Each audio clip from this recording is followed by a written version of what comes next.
नमस्कार। आज हम लोग एपिसोड 4 में हैं।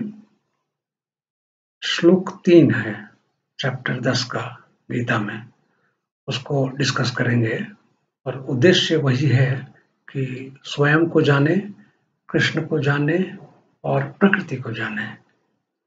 तो जो श्लोक 3 है उसमें भगवान कृष्ण कहते हैं, मैं हिंदी और अंग्रेजी अनुवाद पढ़ूंगा। कहते हैं कि जो मुझको अजन्मा अर्थात वास्तव में जन्म रहित, अनादि और लोकों का महान ईश्वर तत्व से जानता है, वह मनुष्यों में ज्ञानवान पुरुष संपूर्ण पापों से मुक्त हो जाता है। He who knows me in reality as birthless and without beginning and as the supreme lord of the universe, he undeluded among men is purged of all sins। अब इसमें 3-4 बातें निकल के आ रही हैं। एक तो वो अपने को अजन्मा कहते हैं, वास्तव में जन्म रहित, जिसका जन्म नहीं होता।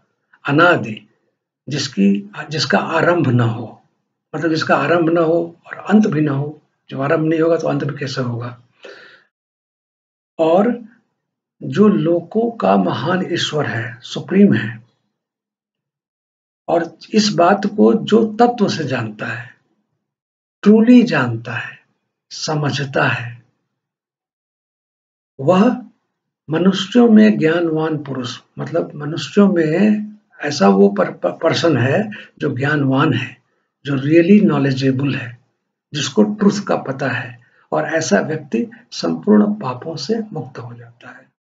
वह पाप नहीं करता, पाप उससे दूर हो जाते हैं। अब ये एक बताइए। अब इसको पढ़ते ही कई तरह के प्रश्न एक प्रोफेशनल के मन में आएंगे।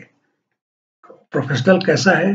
प्रोफेशनल जो है वो मॉडर्न एजुकेशन से आया है, और मॉडर्न एजुकेशन से आया है, और जो मॉडर्न जो लॉजिकल जो मेथड्स हैं आर्गुमेंट के, उनसे वो उसका इवोल्यूशन हुआ है, और कहीं कहीं वह सही भी है, लेकिन हमको उसको उसके साथ इंटरेक्ट करना है, उसको समझना है ये बात। तो इसलिए कई प्रश्न मैं ऐसे डाल रहा हूँ जो उस मॉडर्न प्रोफेशनल के मन में आते। तो अगर हम उसको पढ़े हैं तो एक तो सबसे पहले ये लगता है कि ये तत्व ज्ञान से ही कृष्ण को जान सकता है वो। ये एक तो इस श्लोक से लग रहा है। बट प्रश्न ये उठता है कि जिसको तत्व ज्ञान हो वो पापों से मुक्त कैसे हो जाता है, और ये पापों से मुक्त होने का मतलब क्या है? क्या वो कोई पाप नहीं करता? ऐसा है।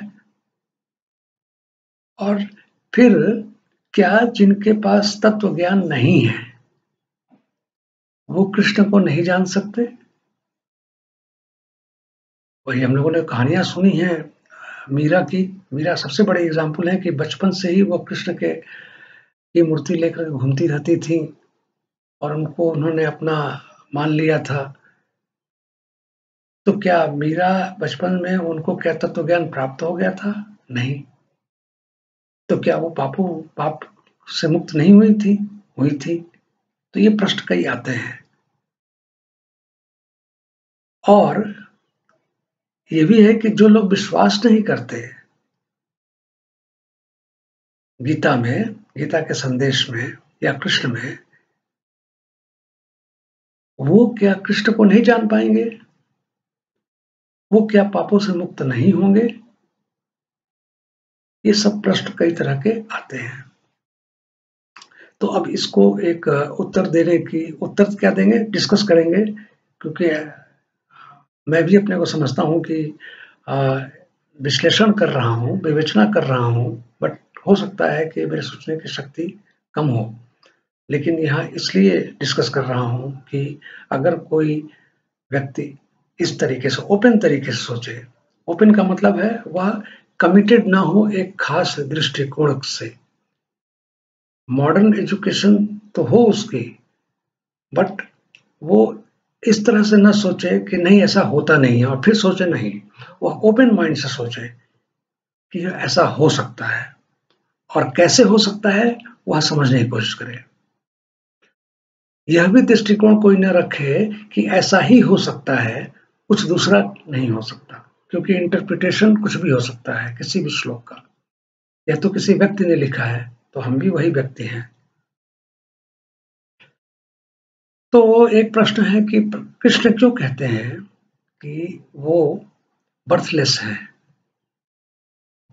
अजन्मा है, उनका बिगिनिंग नहीं हुआ है, अनादि है और सुप्रीम है। तो एक तो सबसे पहले जब मैं इसको पढ़ता हूँ तो मुझे एकदम दूसरे श्लोक का ध्यान आता है, श्लोक नंबर 2, जो पिछले वीडियो में हम लोगों ने आपने एपिसोड 2 में देखा होगा। उसमें उस श्लोक में वो कहते हैं कि मेरी प्रकट होने की लीला को, भगवान कृष्ण कहते हैं अर्जुन से कि मेरी प्रकट होने की लीला को न देवतागण जानते हैं न ऋषि जानते हैं। तो प्रकट होने की लीला को, तो वो अपने को ये नहीं कहते मेरे जन्म को की कहानी को, वो कहते हैं मेरे प्रकट होने की लीला को। प्रकट होने का मतलब अपीयरेंस को। अब जैसे ही अपीयरेंस की बात कहते हैं, हाँ, तो एक तो इसी से एक लगता है कि वो जन्म की बात नहीं कर रहे हैं, अपीयरेंस की बात कर रहे हैं। अगर मुझे कोई चीज दिखती है, इसका मतलब ये नहीं कि उसका जन्म हुआ है। दिखती है मतलब वो कहीं थी, दिख मुझे अभी रही है। तो ये अंडरस्टैंडिंग डेवलप होती है। तो जब ये अंडरस्टैंडिंग डेवलप होती है तो ध्यान आता है विष्णु के दशा अवतार का, जो हम लोगों ने अगेन जो तीसरे एपिसोड में डिस्कस किया था, श्लोक 2 के लिए ही। तो जब वो डिस्कस करते हैं तब थोड़ा थोड़ा क्लैरिटी होती है। कृष्ण कहते हैं कि उनका बर्थ जो है उनका हुआ ही नहीं, उनका आरंभ भी नहीं है तो अंत भी नहीं है, और उसको किसी ने जाना नहीं, और वह सुप्रीम है। तो इसका मतलब क्या है?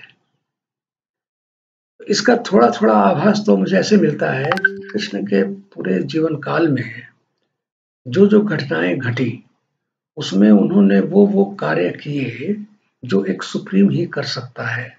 चाहे वो मेंटर के रूप में हो, चाहे साथी के रूप में हो, सारथी के रूप में हो, मित्र के रूप में हो, लेकिन काम काम ऐसे किए जो एक किसी को गाइड करने का काम कर सके अपने मुख्य उद्देश्य तक पहुंचने का। तो जब ऐसा उन्होंने कहा तो इसको समझने के लिए हमारे पास दो तरह के व्यक्ति होंगे। एक जिनके पास तत्व ज्ञान पहले से है, और कृष्ण कहते भी हैं कि जो तत्व से जानता है, मतलब तत्व से जानने वाले एक तो लोग हैं, वो जानते हैं कि वो बर्थलेस हैं, उनकी बिगिनिंग नहीं है, वो सुप्रीम है। लेकिन वो जानते कैसे हैं इस बात को? कैसे मान लेते हैं कि वह बर्थलेस है? तो अब मेरे पास भी उत्तर क्या है? मैं इसको ऐसे सोच रहा था कि अगर हम ऐसे मान लें कि कृष्ण अगर प्रकृति होते, नेचर, तो अगर 1 मिनट के लिए मान लें कि कृष्ण प्रकृति है, तो प्रकृति का जन्म हुआ है क्या? प्रकृति का जन्म कब हुआ और प्रकृति का अंत कब हुआ? प्रकृति जो है, आप अगर एक ट्रू प्रोफेशनल है, मैच्योर्ड प्रोफेशनल है, आपको जो मैंने तत्वज्ञान की डेफिनेशन एपिसोड 1 में दी थी, अगर उस तरीके के आप हैं, धैर्य है, धीरज है, चीजों की समझ है, माया मोह से मुक्त हैं। और माया मोह का मतलब ये नहीं कि आप काम नहीं कर रहे हैं, धन नहीं उपार्जन कर रहे हैं, सब कुछ कर रहे हैं, लेकिन मोह से मुक्त हैं। अगर आप ऐसे हैं, आप ऑब्जर्व करते हैं क्लोजली, तो आप एक बार नेचर को ऑब्जर्व कीजिए। आपके जीवन के जितने भी क्षण हैं, चाहे कॉम्प्लेक्स मोमेंट्स हों या सिंपल मोमेंट्स हों, चाहे आपके ऊपर कोई विपत्ति आई हो या आप सुख के क्षणों में हो, आप हर मोमेंट का उदाहरण अपने ऑब्जर्वेशन के थ्रू नेचर में पा सकते हैं। और इस पे तो पूरा ग्रंथ लिखा जा सकता है, आदमी का पूरा जीवन व्यतीत हो सकता है समझने में नेचर को। उसके जीवन का हर हिस्सा, उसके जीवन के हर हिस्से की कहानी उसको नेचर से जुड़ी हुई दिखेगी अगर वह ऑब्जर्व करे तो। और मैं तो जब नेचर को देखता हूँ, किसी नए पौधे को जब देखता हूँ, थोड़ा जब बड़ा हो जाता है और उसको कंपेयर करता हूँ किसी बच्चे से, कि बच्चे का जन्म कैसे होता है, पौधा कैसे बनता है। बच्चा जब थोड़ा यंग हो जाता है और पौधा जब थोड़ा बड़ा हो जाता है तो कैसे उसको ग्लो करता है। फिर वही बच्चा जब यूथ हो जाता है, तो यही पेड़ जब बड़ा हो जाता है तो कैसे फलदायक हो जाता है गृहस्थी बच्चे की। फिर बुजुर्ग होने पर बच्चा कैसे डिपेंडेंट हो जाता है, यह पेड़ की तने कैसे रूखे हो जाते हैं, धीरे धीरे इसके फल देने की क्षमता कम हो जाती है और अंत में वह एक ठूंठ तना बन के रह जाता है। ये तो हुई बहुत जनरल ऑब्जर्वेशन। एक एक फूल का खिलना, उस फूल का पॉलिनेशन होना उस फूल के थ्रू, और एक फल का बनना, एक बीज जो जन्म, ये कितनी कहानियां हैं, मतलब मैं क्या कहूँ। तो नेचर के सारी कहानियों को आप अपने जीवन के प्रत्येक उदाहरण से जोड़ सकते हैं अगर ऑब्जर्वेशन हो तो फिर नेचर से बड़ा और कौन हो सकता है। तो क्या कृष्ण नेचर है? मैं नहीं जानता, ये तो धीरे धीरे पता चलेगा। बट मैं एक उदाहरण दे रहा हूं कि आप जब भी कोई शंका हो तो आप नेचर को देखें। वही एक चीज ऐसी है जो आपके काफी प्रश्नों का उत्तर दे देगी। ठीक है, हाँ, उसको देखने के लिए थोड़ा धैर्य चाहिए, समझने के लिए धैर्य चाहिए, रिलेट करने के लिए धैर्य चाहिए। तो एलिमेंटल नॉलेज का जो जो तत्व, जिसके पास तत्व ज्ञान है, वह इस बात को समझ सकता है कि कृष्ण जो है वह बर्थलेस है, विदाउट बिगिनिंग, सुप्रीम है। जैसे आपका जीवन का एक मिशन कोई हो, सुप्रीम मिशन जब बनता है वह सुप्रीम है। तो सुप्रीम जैसे ही मान लेते हैं आप, तो जो रास्ते के जो भटकाव हैं उनसे आप भटकते नहीं हैं। रास्ते में कई तरह के बाधाएं आएंगी, बट उनसे आप भटकते नहीं हैं, उनको इग्नोर करते हुए निकल जाते हैं अपने सुप्रीम मिशन की तरफ। ये एलिमेंटल नॉलेज के साथ ऐसा होता है। लेकिन सभी के पास एलिमेंटल नॉलेज तो नहीं होता। बहुत से लोगों के पास साधारण ज्ञान होता है, एलिमेंट्री नॉलेज होता है। तो वो इस श्लोक को कैसे देखते हैं? उनके तो कई प्रश्न आएंगे कि भाई जन्म कैसे नहीं हो सकता, हम तो जन्माष्टमी मनाते हैं कृष्ण जी की, और जन्माष्टमी मनाते हैं और उसके बाद जो हमारे सनातन धर्म में और हिंदू संस्कृति में है कि कुछ कुछ जगहों पे है कि जन्म के बाद किसी खास नक्षत्र में पैदा हुए हों तो छठी मनाते हैं, 27वें दिन का भी त्योहार मनाते हैं। तो जन्म से रिलेटेड कई त्योहार फिर मनाते चले जाते हैं। तो अगर जन्म नहीं हुआ है, अजन्मा है, तो कृष्ण जन्माष्टमी क्या है? अष्टमी के दिन उनका जन्म रात को 12 बजे हुआ, जो भगवान कृष्ण के जन्म की कहानी है। उनके माता पिता देवकी और वसुदेव थे, उस जन्म की कहानी है, उससे रिलेट करते हैं। तो साधारण ज्ञान वाला उससे रिलेट करता है, और रिलेट करते हुए जब उसमें खो जाता है, फिर विष्णु दशावतार को भी मानता है, कृष्ण की लीला को भी वह देखता है, एक एक काम जो कृष्ण भगवान ने किए हैं। तो साधारण ज्ञान का व्यक्ति जब इन चीजों को देखता है तो वह कृष्ण के एक रूप को देखता है, एक आकार को देखता है, और उस आकार को देख करके वह अपने को प्रफुल्लित करता है, उस आकार से अपने को रिलेट करता है। एलिमेंटल नॉलेज वाला वह आकार से करे ना करे, आकार से भी कर सकता है, लेकिन उसको वह धीर गंभीर है, उसको शंका नहीं है। तो क्या एलिमेंट्री नॉलेज वाले को शंका है? अगर एलिमेंट्री नॉलेज वाला पूरे डिवोशन से कृष्ण की जन्माष्टमी को ही सही, कृष्ण दशावतार को ही अगर समझ रहा है पूरे डिवोशन से, पैशन से, भक्ति से, प्रेम से, तो भले ही वह उनको नेचर की तरह नहीं समझ रहा हो, अजन्मा नहीं समझ रहा हो, बट वह भी उसी तरीके से उनके साथ जुड़ा हुआ है, जिस तरीके से एलिमेंटल नॉलेज वाला जुड़ा हुआ है। तो दोनों जुड़े दोनों हैं, लेकिन दोनों के लेवल ऑफ अंडरस्टैंडिंग अलग अलग है। तो जब लेवल ऑफ अंडरस्टैंडिंग अलग अलग हैं, तो एक चीज तो समझ में आती है कि उसके साथ जो कृष्ण है उनके साथ जुड़ा हुआ हो, ये पहली शर्त है। जैसे अर्जुन जुड़े हुए थे कृष्ण से, जुड़े हुए थे तो उनको मेंटरिंग मिल रही थी, सारथी भी उन्हीं को बनाया था, तो जुड़े हुए थे। तो चाहे वह एलिमेंटल नॉलेज से किससे जुड़ा हुआ हो या अपने साधारण ज्ञान से जुड़ा हुआ हो, महत्वपूर्ण क्या है? महत्वपूर्ण ये है कि वैल्यू ऑफ एंगेजमेंट। आप एंगेजमेंट कैसे जुड़े हुए हैं?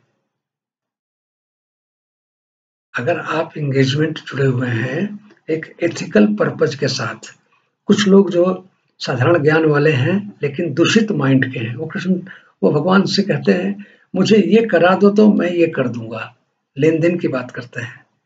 तो वह जो है प्रेम नहीं है, वह एथिकल पर्पज भी नहीं है, वह डिवोशन भी नहीं है, तो फिर वो भक्ति भी नहीं है।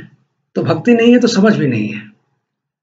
तो साधारण ज्ञान का मतलब ये नहीं हुआ कि कृष्ण को से कुछ मांगे, क्योंकि कृष्ण, अगर आप कृष्ण को भगवान मानते हैं तो ये मान के चलिए कि जो आप चाहते हैं वो उनको पता है, तो आपके मांगने न मांगने से कोई फर्क नहीं पड़ेगा। हाँ, जब आप डिजर्व करेंगे, यदि आप डिजर्व करेंगे, यदि आप एक अच्छे पात्र होंगे, उसके लिए जो भी प्रयास करना होगा वह कर लेंगे, तो वह समय आने पर वह पूरा होगा।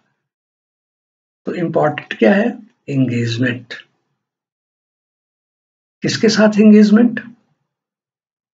कुछ लोग साधारण ज्ञान वाले कहेंगे कि हम कृष्ण के साथ एंगेज हो रहे हैं, नो प्रॉब्लम, आप कृष्ण के साथ एंगेज होइए। जो तत्व ज्ञान वाले हैं वो कह रहे हैं कि हम प्रकृति के साथ एंगेज हो रहे हैं, नो प्रॉब्लम। जो बिलीफ नहीं करते हैं वो कहते हैं हम अपने साथ एंगेज कर रहे हैं, नो प्रॉब्लम। आप एंगेज तो कीजिए, बस एंगेजमेंट के समय ध्यान रखिए कि आपका उद्देश्य कैसा हो, एथिकल हो, सत्य के लिए हो, धर्म के लिए हो। और फिर धर्म की जब बात कहता हूं तो यहाँ पर हिंदू, मुस्लिम, सिख, ईसाई धर्म की बात नहीं करता हूं। धर्म का मतलब सत्य के लिए। जो प्रकृति के जो कार्य हैं उनके इक्विवेलेंट के लिए, जो प्राकृतिक है, जो नेचुरल है उसके लिए, जो अधार्मिक है उसके लिए नहीं। कैसे? लव से, डिवोशन से, पैशन से। जब इसके साथ जब जुड़े रहेंगे, एंगेज रहेंगे, तो चाहे एलिमेंट्री नॉलेज हो या एलिमेंटल नॉलेज हो, आप पॉजिटिवली एंगेज्ड रहेंगे। ये चाहे एक प्रोफेशनल के लिए हो, चाहे एक साधारण व्यक्ति के लिए हो। कोई भी काम जब आरंभ करें, वही एक छोटा एंगेजमेंट वही है, छोटे एंगेजमेंट, माइलस्टोन्स टाइप के एंगेजमेंट वही है, छोटे से काम। हाँ, एलिमेंटल होंगे तो बड़ा काम सोचेंगे, बड़ा उद्देश्य सोचेंगे, यही अंतर है एलिमेंटल और एलिमेंट्री में। एलिमेंट्री जो है वो छोटे छोटे पथ पर चलता है, एलिमेंटल जो है वो बड़े उद्देश्य के साथ चलता है, वह आध्यात्मिक दिशा में आगे बढ़ जाता है। बस यही अंतर मुझे लगता है। और दोनों केस में एक चीज तो साफ नजर आती है कि उनको हमेशा एक लाइट हाउस की जरूरत होती है, प्रकाश पुंज की। क्योंकि जो तत्व ज्ञान जिसके पास है भी, एलिमेंटल नॉलेज है भी, उसको यह पता नहीं है कि एलिमेंटल नॉलेज मेरे को आ गई है। यह कोई वस्तु नहीं है, यह कोई स्थिति भी नहीं है। कृष्ण भगवान तो कहते हैं जिसको तत्व का ज्ञान होगा वह मुझे अच्छी तरह समझता होगा और संपूर्ण पापों से मुक्त हो जाएगा। लेकिन जिसके पास तत्व ज्ञान है उसको पता नहीं होता कि उसको तत्व ज्ञान मिल चुका है, क्योंकि वह एक लर्नर है, हमेशा एक लर्नर की तरह काम करता है, सीख रहा होता है। उसको लगता है अभी भी इनकम्प्लीट है, अभी भी काम पूरा नहीं हुआ है, तो उसको हमेशा एक लाइट हाउस चाहिए, प्रकाश पुंज। जैसे समुद्र में हम खो जाते हैं तो लाइट हाउस हेल्प करता है उस दिशा तक पहुंचने का जहां किनारा होता है या कुछ सहायता की चीज होती है। ठीक है? अच्छा, वही हमारा जो लाइट हाउस है वही हमारा मेंटर होता है जो हमें सहायता करता है। जैसे कृष्ण सहायता कर रहे थे अर्जुन को, मेंटर थे, ठीक है।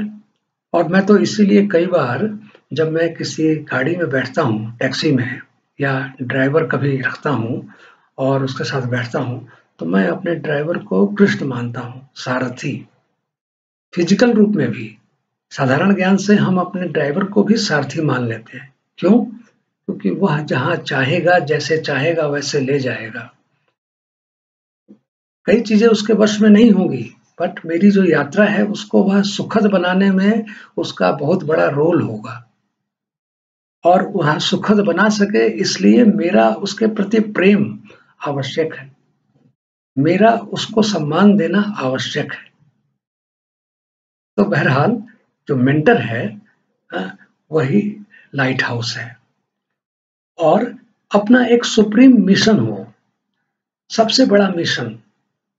जो तत्व ज्ञान वाला होगा वह सबसे बड़ा मिशन तो मानता है अपना कि उसमें मिल जाना, प्रकृति में मिल जाना, और बाकी तो छोटे-छोटे मिशंस हैं, छोटे-छोटे ऑब्जेक्टिव्स हैं।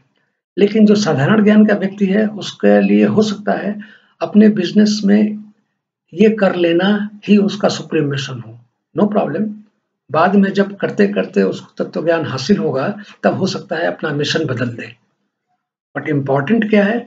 मिशन जो है वह सुप्रीम हो, बहुत बड़ा मिशन हो, उससे बड़ा कुछ और ना हो, जीवन का उद्देश्य बहुत बड़ा हो, उसके छोटे-छोटे माइलस्टोन भले ही हों, बट उद्देश्य बड़ा रखें। चाहे साधारण ज्ञान का हो, चाहे तत्व ज्ञान का हो। हमेशा सोचें कि मुझे ये करना है। किसके लिए करना है? समाज के लिए करना है, देश के लिए, विश्व के लिए, और अपने लिए भी करना है।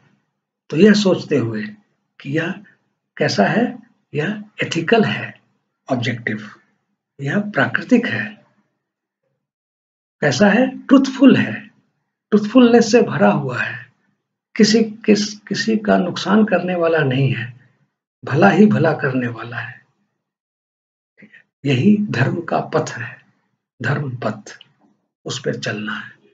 तो ये कृष्ण की जो श्लोक 2 में जो ये बात थी कि मैं अजन्मा हूँ, अनादि हूँ और सुप्रीम हूँ, इस बात को समझने के लिए ये डिस्कशन किया। अब इसका जो दूसरा पार्ट था जिसमें वो कहते हैं कि वह मनुष्यों में ज्ञानवान पुरुष संपूर्ण पापों से मुक्त हो जाता है। ये जो बात है इसको मैं अगले वीडियो में डिस्कस करूंगा, एपिसोड 5 में, क्योंकि वह भी एक एक्सटेंसिव डिस्कशन चाहता है। तो बहुत बहुत धन्यवाद, और मैं यहीं पर